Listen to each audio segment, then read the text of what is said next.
The first memories that I have of the natural world were my first memories of life and existence, because I was in the forest and in the wild as early as I can remember. My parents were naturalists and they had me outside before I could crawl.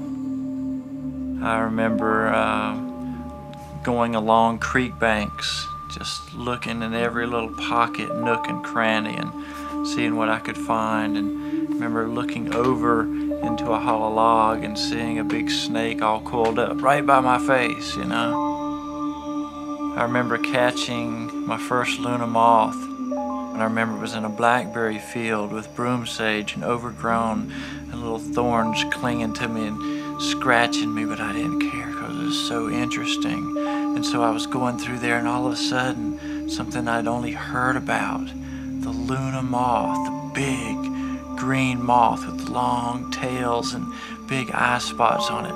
It was mine.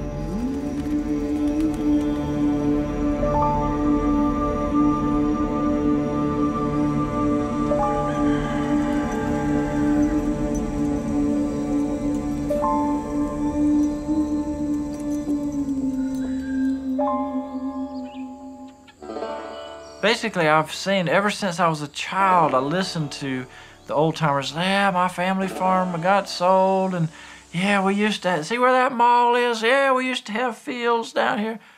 I heard that over and over. I was listening every day. There was no old timer that didn't tell me some version of that story. So I knew within my lifetime, even though there were still some pockets of wild land around, they would be gone if somebody didn't do something about it.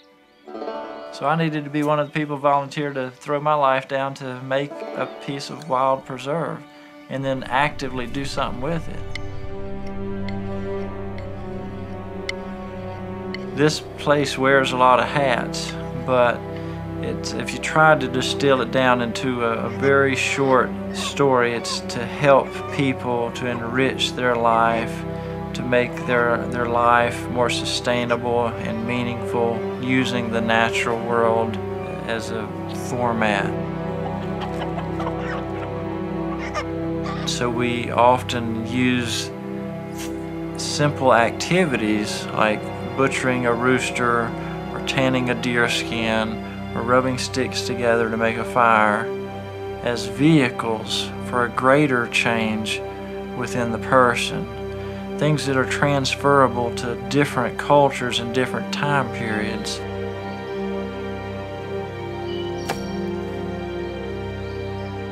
We teach you how to kill and butcher a rooster, and you actually get to the point where you can recognize that it is your life and that its death is a ticket, like a passage for you to continue living for a few more days. When you put your hands on it, then you can see yourself in the context of it, and you can have the light turned on and the scales fall from your eyes and the blinders torn off, and all of a sudden you can see where you fit into the world. And what more meaningful thing for a person to become aware of their existence, find meaning in life.